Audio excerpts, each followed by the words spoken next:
tô sumida, mas é sumida assim, de gravar vídeo, não é sumida de parar de ler, não. Mas hoje eu fiquei com vontade, sei lá, de vir aqui e gravar vídeo pra vocês. E eu vou comentar sobre alguns livros que eu li recentemente. Vou fazer uma série de vídeos aí e vou gravar todos, tá? Eu não tô esquecida dos 2 últimos livros de Percy Jackson, não. Eu vou gravar, mas eu resolvi começar gravando por Sol da Meia-Noite, que é a versão de Crepúsculo, né, contada pelo Edward. Por que, Dani, que você resolveu gravar sobre esse livro logo? Porque eu acabei de ler ele. Eu terminei de ler ele ontem de noite. E foi por isso que eu resolvi começar por ele, porque tá mais fresquinho aqui mais fresquinho na memória.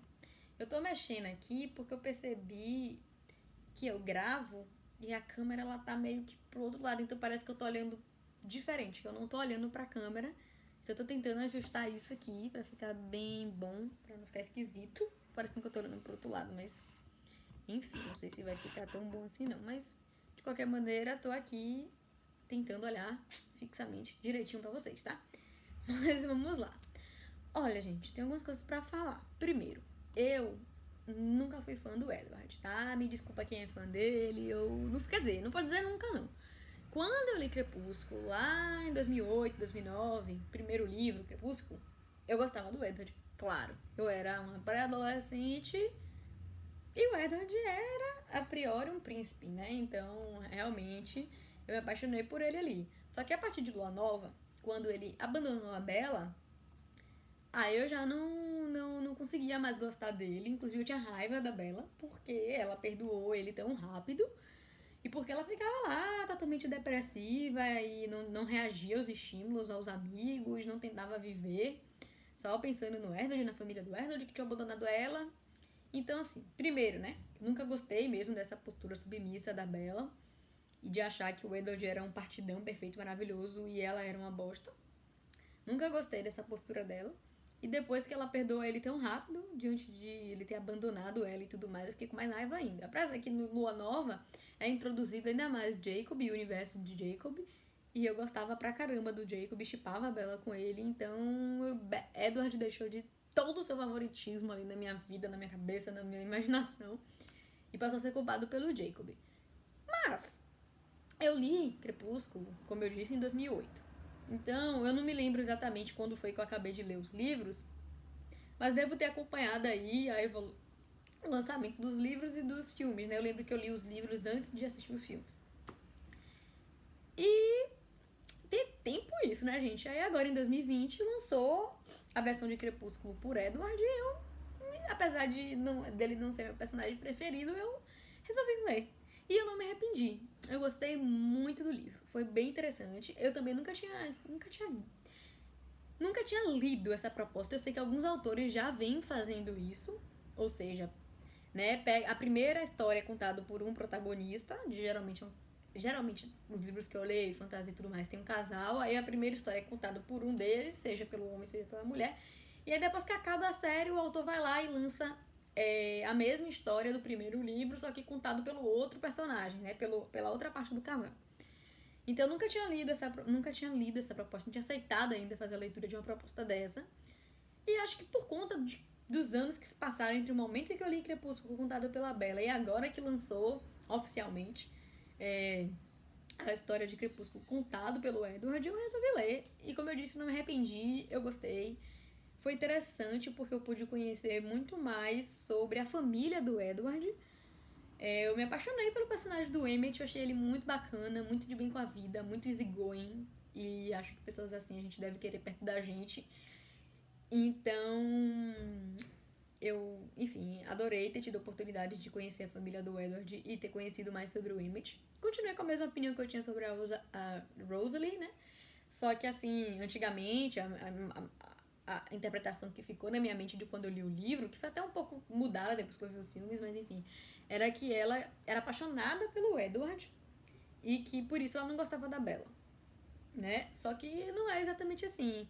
Teoricamente, quando ela entrou na família, o Carlyle pensava que ela poderia significar para o Edward o que a Esme significava para ele. Só que desde o primeiro momento isso nunca aconteceu. E o que incomodava a Rosalie não era que ela amava o Edward não amava ela. Não. É que ela se achava a pessoa mais linda do mundo, mais perfeita, que todos os homens deveriam querer ela. E a incomodou o fato do Edward não a querer. Mas aí depois, quando o Emmett entra na família, ela já tá lá completamente apaixonada pelo Emmett e meio que esqueceu essa história do Edward, mas sempre incomodada pela beleza dela não ter sido tão venerada pelo Edward, né? Mas ficou mais esclarecido aí pra mim qual foi o contexto de Rosalie com o Edward e depois por que ela tem tanta resistência à Bella. Sem falar o fato de que em Crepúsculo também é esclarecido isso, né? E reforçado agora na versão do Edward, que a Rosalie, ela leva a vida de vampira como dá, porque é melhor do que estar morta e tem lá todas as suas vantagens, como a super velocidade, os poderes e tudo mais. Mas ela, se pudesse escolher, não ia querer essa vida. Ela não gosta de ser vampira. Na verdade, essa é uma peculiaridade que eu achei interessante. Praticamente ninguém da família do Edward gosta de ser vampiro. Porque a Bella, ela fica fascinada, ela quer ser transformada, ela quer muito. E a gente vê, né, também nos outros livros, com o Volturi, quando aparece os Volturi e tudo mais, que tem pessoas que sabem da existência dos vampiros e que estão ali auxiliando os Volturi na promessa de serem transformados em vampiro também. Mas a família do Carlyle, ninguém queria ser vampiro. Todo mundo achava aquilo mais uma maldição do que algo bom. E aí eu achei isso ficou bem pontuado, ficou bem interessante também. O único ali que parece que é de boa é o Emmett, que, como eu falei, ele é de boa com tudo. E aí eu gostei muito, tá? O que é mais que eu posso falar pra vocês? Vamos lá. Eu fiquei com muita raiva do Edward em Lua Nova, quando ele abandonou a Bella. Porque ele tava abandonando a menina. E ele sabia de como ela ia ficar mal e tudo mais, né? Obviamente. E assim, nesse livro, a gente pode saber com certeza que ele sabia o quão mal ela ia ficar, justamente porque a Alice, ela prevê isso, né? Então, eu fiquei ainda com mais raiva, porque ele sabia que isso ia acontecer e mesmo assim ele foi embora. E outra coisa que eu fiquei chateada também, porque ele fica o tempo todo do livro inteiro. Se eu fosse dizer que tem um aspecto chato do livro, o aspecto é esse. Que ele se aproxima da Bella, aí ele fica, ai, eu não posso fazer isso, eu tenho que resistir, eu coloco a vida dela em perigo, e blá blá blá blá blá blá blá. Desde o início, ele sabe disso, e mesmo assim ele se aproxima dela. Mesmo assim, ele quer ser inserido no mundo dela. Eu entendo que ele tá ali, tipo, não é bem que uma escolha, porque ele não consegue resistir. Mas, enfim, trazendo pra como eu na época que li o livro, não fiz essa leitura, porque eu nem conhecia esse termo. Mas hoje eu entendo que, infelizmente, desde novinha aquilo já me incomodou. O que faltou ao Edward e o que me deixa com raiva dele é responsabilidade afetiva. Ele tem zero responsabilidade afetiva, porque ele sabe desde o início que é perigoso, ele sabe desde o início que ele vai ter que se afastar da Bella em algum momento, e mesmo assim ele se aproxima, ele faz com que ela se apaixone por ele, eles começam um relacionamento, ele sabe o quanto ela vai ficar mal, e mesmo assim ele vai embora. Então ele coloca essa necessidade de deixar ela em segurança acima, ignorando o fato de que ela vai ficar despedaçada, que ela vai ficar acabada, enfim. E que ele também vai sofrer com isso, né, de se afastar dela. Mas a gente pode compreender aí um pouco esse dilema moral dele, perceber o quanto a família dele é distinta no mundo dos vampiros, porque os outros só enxergam os humanos como uma maneira de se alimentar mesmo.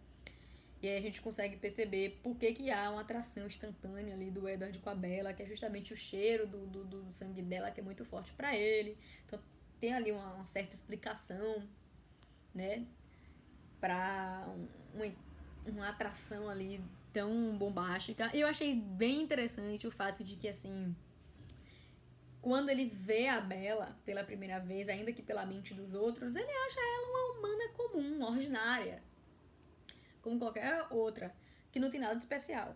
E a partir do momento que ele vai se apaixonando pela Bella, a Bella se torna a mulher mais linda do mundo. E o que o amor não faz, né, gente? Então, sabe aquela história que as pessoas dizem, né? Que quando mais a gente... Isso na amizade também. Quanto mais a gente vai conhecendo e mais a gente vai gostando da pessoa, mais bonita ela fica. E no livro dá pra perceber isso perfeitamente com a descrição inicial que ele faz da Bella e depois todas as outras que ele faz dela. Que é mais... O Charlie é um amor, né, gente? Eu gosto muito dele. Já a mãe da Bella, eu não desgosto, mas é difícil gostar da mãe dela depois das coisas que Edward ele descreve sobre a Bella, né? Ele fala que a Bella, ela é muito altruísta, o que é bom, mas que é de um nível, assim, de cuidar e colocar a necessidade e a vontade dos outros acima da dela tão grande. E ele faz essa reflexão dizendo que isso é consequência do relacionamento que ela tem com a mãe, que ela assume mais um papel de responsabilidade, como se ela fosse a mãe e a mãe fosse a filha. E aí, depois que ele fez essa observação e o momento em que a mãe da Bella foi visitar ela no hospital, no finalzinho do livro e tudo mais, eu fiquei observando ali o relacionamento das duas e a gente sabe que nenhum relacionamento é perfeito, porém, eu já fiquei com esse... Não gosto tanto da Renée quanto eu gosto do Charlie. Eu já disse pra vocês que o meu preferido é o Jacob, que eu gosto muito mais, inclusive, da história dos lobisomens do que da história dos vampiros. O Carlyle também é um amor de pessoa, né, gente? É um ícone. Eu acho que dos vampiros, ele e a Alice e o Emmett, que eu me apaixonei, né, nesse livro descrito pelo Edward, são os meus preferidos. E aí, é isso, gente. Vale a pena ler o livro. Se você... Ó, eu não gostava muito do Edward, mesmo assim gostei. Se você é fã do Edward, você vai amar. Então, é legal você revisitar a história de Crepúsculo, ver tudo por outra perspectiva, descobrir o que, o Edward fazia quando ele não estava com a Bella. Inclusive, eu acho que se a Stephanie for escrever a versão de Lua Nova contada pelo Edward, isso vai ser mais interessante, porque ele vai passar ainda mais tempo longe da Bella, então a gente quer saber. Talvez eu até me compadeça mais dele, sabendo o quanto a vida dele vai estar miserável também distante dela, não só ela que vai estar lá na merda, mas é isso, viu? Vale a pena, eu gostei, foi muito interessante depois de todos esses anos revisitar aí. E pra fechar com chave de ouro, eu só queria comentar e não deixa... Quer dizer, eu não me lembro se em Crepúsculo se fala sobre isso, então eu não sei se é um spoiler. Mas no final no final do livro do Edward, esse, O Sol da Meia-Noite, a gente descobre um pouco sobre a história da Alice, né? Que a Alice, ela não sabia nada sobre a vida dela, tipo, antes de Jasper e antes da família Cullen, ela não lembra de nada. E aí, sempre foi um mistério quem criou a Alice. E a gente acaba descobrindo que James, que é o vampiro rastreador que está atrás da Bella, e que quase mata a Bella, ou melhor, quase transforma a Bella em vampira, ele é o responsável pela criação da Alice. Eu não lembrava dessa ligação, realmente não sei se em Crepúsculo isso foi apresentado.